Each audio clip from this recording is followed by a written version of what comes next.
Hey guys, it's Dana, and I want to talk about student loans and federal student loans specifically, and the CARES Act, and how interest and payments are on hold, paused for 6 months, and whether or not you should be making payments right now or whether you should focus on other debt that you're paying off. I just want to talk all about student loans, so let's get to it. So by now you've probably heard or seen that under the CARES Act, federal student loans have been automatically placed into forbearance, and they are set to 0% interest all the way until September 30th, 2020. And so if you have a federal student loan, if you log into your account, you can see it says forbearance under all your loans in there and 0% interest. So basically what that means is you don't have to make payments if you don't want to, and you're not accruing any interest. If you have unpaid interest and you make a payment, your payments are going to be going towards that unpaid interest first and then towards your principal. Otherwise, when you make a payment, it's just going to go right to principal, which is pretty awesome, right? So if you're making payments on your student loans and you decide to continue making payments during this period because your job is pretty stable and you feel comfortable and you want to just continue to, slay at the debt that you have, all the payments that you make are going to go right to principal, and that's a pretty spectacular thing. So I wanted to go over which loans qualify and which ones don't, although probably at this point you know whether yours do or don't just by logging into your account. But direct federal student loans owed by the Department of Education, they qualify, including direct subsidized, unsubsidized, plus, and consolidation loans. Private loans or federal loans that have been refinanced into a private loan do not qualify, but you can always call and check and see if you're unsure. FFEL and Perkins loans may or may not qualify, but if you consolidated into a direct consolidation loan, your consolidated loan is eligible for forbearance. If you have defaulted on your direct loans, this piece is really cool. The government will not garnish your wages until September 30th. So that's kind of like a sigh of relief during this time period. So the major piece there is that private loans don't qualify, which is a bit of a bummer if you have a private loan. Obviously, the first option with this whole CARES Act and federal student loans is to continue paying on your loan, to really hammer at it during this time when you're not getting charged any interest, which is really awesome. So really, this is a chance to kind of really get a jump on it. The second option is to take the money that you usually would be snowballing or, paying on your student loan and put it into your savings account. And then you can kind of take this time period, use the 6 months just to keep it sitting in your savings account, build a little bit of interest there. And then right before the interest starts back up again, so maybe September 15th, take that money that you've set aside in the savings account and just sort of drop like a money bomb on your student loan and put it all on there. So I kind of like this idea because it gives a little bit of security during this time period, a little bit of comfort, just taking that money and setting it aside in case something does happen with your job.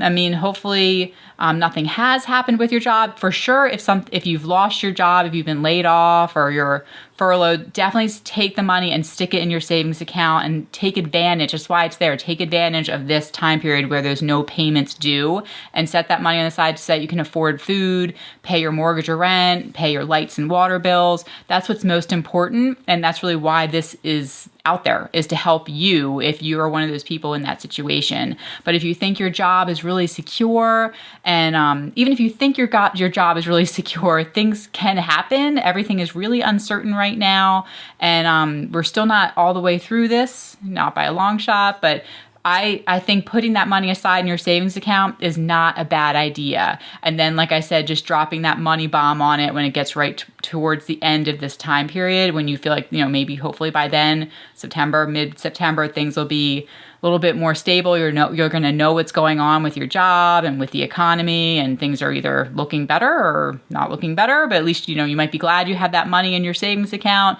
You'll be accruing maybe a little bit of interest in your savings account with it sitting there. So that's the second option. Now, what do you do if you have federal student loans that are on this 0% interest, and then you have other loans, maybe other private student loans. So maybe the balances on your federal student loan are lower. So if you're following like the Dave Ramsey debt snowball, maybe your federal student loans have lower balances. And you're thinking, well, that would be the one I'd be attacking right now, but I have these other student loans that are higher interest and they do have payments due right now, but they're higher balances. Should I just switch over and start paying those? I think this is just a matter of how you feel during this time period. Are you feeling really panicky and worried? In that case, maybe, you just want to attack the ones with the payments due and the interest accruing and then leave the other ones until later. I just think it's totally up to you. If you were to ask Dave Ramsey, I've heard him talk about it on his show and he says, no, stick to the debt snowball, do smallest to largest. In the end, it doesn't matter. I mean, you're really attacking everything and it's all going to get paid off. As long as you're making the same payments, whether you're hitting the ones with interest or the ones without interest, it doesn't really matter. So if it makes you feel more motivated and feel better to get the ones with interest out of the way, then just switch your focus and attack those while these other federal student loans are sitting there with 0% interest. So much of this is so personal when you're paying off your debt. And it is, you want to make progress. You really want to be focused on it, attacking it as much as you can to get it out of your life. But as far as some of these little nuances, I mean, it is your choice. It's your decision what you want to do, what makes you feel the best, what makes you feel motivated. As far as which one you're paying off, it doesn't matter. The point is to pay them off. Pay them off. So whatever order you want to pay them off in, I mean, like I said, if it makes you feel better, even if you only have federal student loans and you're taking all that money and putting it into your savings account, and then on September 20th or whatever, you throw it all at your federal student loan, as long as you're taking that money that you would have paid anyway throughout the months and putting it all on the loan at the end, it doesn't matter. It doesn't matter. The point is to get it paid off, right? And what you want to avoid is sticking money in your savings account and spending it, right? That's the risk. There's always that's the risk of it. And some people have trouble with that. So if you're just taking the payments that you would have made on your federal student loan, but because of this 0% interest and no payments due this time period, you're like, I'm just going to put it in my savings account. And then all of a sudden you're like, you know what? Cars are a really good price right now. I really need a new car. And then you take that money and you buy a new car instead in the beginning of September, then that's a problem. Then obviously it was not the right call, right? You got to be disciplined enough to take that money and throw it at the student loan if you end up keeping your job or back to work or whatever situation is less, scary. Make sure you take that money and put it on your student loan. Don't buy something else with it, right? Don't blow it over there, right? You want to make sure it is going to the student loan. Now, there's also a whole lot of talk about future stimulus packages. Some YouTubers I watch are putting up 18 videos a day, which is just insane. There's all this speculation about the bills that are in Congress right now, what the next stimulus package is going to be. Are we going to get the $2,000 a month, or how long are they going to, whatever the amount they decide they're going to give, if any, how long are they going to do it for? What else is going to be included? Are they going to forgive student loans?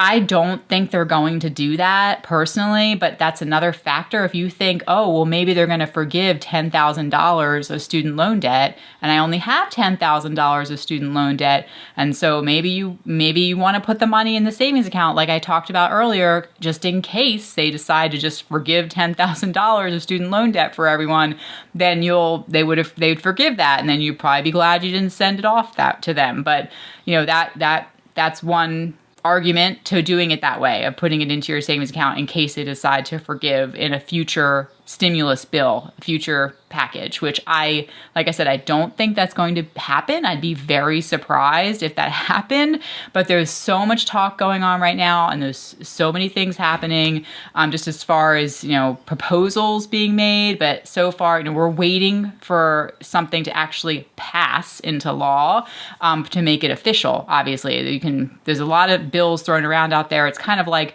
when you're, shopping for a house or something, and you're making an offer, and you make your lowest offer knowing that you could go up a little bit, but it's reverse with Congress, right? They throw out a ton of stuff, like they're wishing for the moon and throw it all out there, knowing that they're probably going to get half of that of what they asked for. So it's like, they might be like, oh my God, there's this new bill proposed that they're going to forgive $100,000 of student loan debt for every single person. But no, like they, even within that bill, they realize they're not going to get all of that. It's going to be cut down. Just like when you make an offer on a house, you make your low bid, and then they come back and you had expected in your mind to raise a little bit more, right? So it's same, just flip it. You know what I mean? I don't know if that's the best analogy, but I think you get it. All right, so that's it, you guys. Let me know down below in the comments if you have student loan debt. Federal student loan debt? What are you doing? Are you making your payments and paying extra, hammering away at that principal during this time period, or are you taking your money that you would have spent and putting it in a savings account, waiting towards the end of the 6-month period to drop that money bomb on your student loan debt? I would love to hear. I'm sure everybody else would. Let's all weigh in and say what we think is the best course of action during this time period. And if it's your first time here, be sure to subscribe. I'm here every single week talking all about money. I work in finance full time, and I do YouTube on the side to hopefully help motivate you guys to get out of debt, which is something I hate. I just do not like debt. I hope we can all live debt free. It's my goal. And also it helps to motivate us with our own financial goals by doing this channel. Okay? All right. I'll talk to you guys soon. Bye.